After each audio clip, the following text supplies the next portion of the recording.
அன்பிற்குரிய சகோதரர்களே, இஸ்லாம் மார்க்கத்திலே ஒவ்வொருவரும் தங்களுடைய உரிமைகளையும் சொத்துகளையும் காப்பதற்காக போராடுவது கடமையாக்கப்பட்டிருக்கிறது.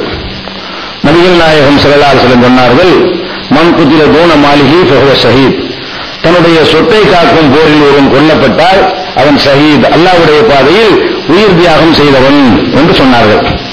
அந்த அடிப்படையில் நமக்கு சொந்தமான உணர்வு அலுவலகத்தை நம்முடைய ஜமாஅத்துக்கு முஸ்லிம் ட்ரஸ்டுக்கு சொந்தமாக இருக்கக்கூடிய உணர்வு அலுவலகம் 15 ஆண்டுகளாக நம்முடைய நிர்வாகத்தில் இருந்து வரும் பொழுது இதை என்ன செய்யறாங்க, நம்மோடு இருந்த முன்னாள் சகாக்கள் அத்துமீறி நாங்கள் தேர்தலில் ஜெயிச்சு வந்துட்டோம் என்று பெரிய ஒரு ஆணவத்தோடு நுழைந்து பூட்டை உடைத்து ஆக்கிரமித்து அதில் உள்ள பொருள்கள் எல்லாம் சூறையாடி கைப்பற்றிக் கொண்ட ஒரு கொடுமை ஒரு 10 நாளைக்கு முன்னாடி நடக்கிறது.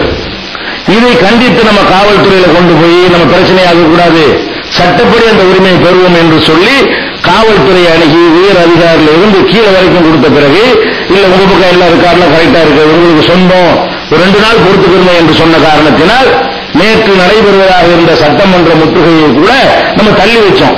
அவங்க என்ன கணக்கு பண்றாங்க, தள்ளி வச்ச உடனே இதை கோழைத்தனமாகவும் ஏதோ நீர்த்து போய்விட்டது, இவர் உணர்ச்சியற்று போய்விட்டார் நினைத்துக் கொண்டு என்ன செய்யறாங்கன்னா அவங்களுடைய சாவியை கைப்பற்றி நம்மிடத்தில் தராமல் அவங்க வைத்துக் கொண்டிருக்கிறார்கள். கைப்பற்றியவர்களை வெளியேற்றி விட்டார்கள், சாவியை வாங்கிவிட்டார்கள். நம்முடைய அலுவலகமாக இருந்துச்சு, நம்ம கையில் தரணுமா இல்லையா? வழக்கம் போல இந்த காவல்துறையினர்கள் எஸ்பி பட்டினம் பள்ளிவாசல் விஷயத்தில் எப்படி நாடகம் ஆடுகிறார்களோ அதே மாதிரியான ஒரு நாடகத்தை நடத்தி கொண்டிருக்கிறார்கள். ஆட்சி வகையில் கொடுத்த வழக்கு விசாரணை ஒரு 5 வருஷம் பூட்டி போட்டு நாசமாக்கி ஒன்றுமில்லாமல் ஆக்குவது என்று வழக்கமாக அவர் கையாளக்கூடிய ஒரு ஸ்டைலை கையாளுகிறார்கள். சட்டத்தின்படி ஆட்சி நடக்கும், எல்லாம் சரியாகிவிட்டது என்றெல்லாம் சொன்னது பொய் என்பது ஒரு காலத்திலே காவல்துறை திரும்ப போறதும் இல்லை, அது கெட்டு போன ஈரல் சொல்லுவாங்க இல்லையா, அந்த நிலையிலிருந்து மாறப்போவதில்லை என்பதை இவ்வளவு விரிவான ஒரு விஷயத்துக்கு பிறகு உறுதிப்படுத்தியிருக்கிறார்கள். எனவே நாம் என்ன செஞ்சிருக்கிறோம் என்றால், அடுத்து இன்றையோடு சட்டசபை முடிகிறது, அடுத்து ஒரு 15 நாள் 10 நாள்ல கூடுகிறது. இன்றைக்கு தேதி அறிவிப்பார்கள். என்றைக்கு சட்டசபை கூடுகிறதோ அந்த முதல் நாளில் விரும்பாண்டு இந்த அநீதியை தட்டி கேட்டு இருக்கிற மற்ற சொத்துக்களை காப்பாற்ற வேண்டும். காவல்துறை நினைத்தால் சட்டத்துக்கு மாற்றமாக கூட நடக்கணும்னு நினைக்கிறாங்களே, அந்த ஆணவ போக்கு சாவுமணி அடிக்க வேண்டும். சட்டத்தின்படிதான் எல்லாம் நடக்கிறது என்று பொய் சொல்லி ஏமாற்றிக் கொண்டிருக்கிறார்களே, அதை மக்கள் மன்றத்தில் அம்பலப்படுத்த வேண்டும் என்பதற்காக சட்டமன்ற முற்றுகை போராட்டத்தை நாம் அறிவித்திருக்கிறோம்.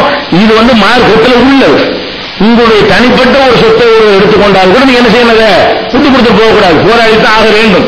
அப்ப இது சம்பந்தமான விவரங்கள் எல்லாம் உங்களுக்கு இந்த வார நம்முடைய உணர்வு பத்திரிகையிலே நீங்கள் பார்க்கலாம். அந்த சொத்துடைய விவரம் என்ன, அது எப்படி நமக்கு சொந்தமா இருக்கிறது, அதுக்குரிய ஆதாரங்கள் என்ன என்பதை எல்லாம் நீங்கள் விரிவாக பார்த்துக் கொள்ளலாம். அப்ப யாருடைய சொத்தை யார் எடுத்துக் கொள்வதா இருந்தாலும் சட்டப்படி இருக்கணுமே தவிர சட்டவிரோதமாக புகுந்து கைப்பற்றுவது இந்த மாதிரியான வேலைகளை செய்யக்கூடாது என்பதை காட்டணும்னா போராடி ஆகும். அதற்காக நாம் அறிவித்திருக்கிறோம்.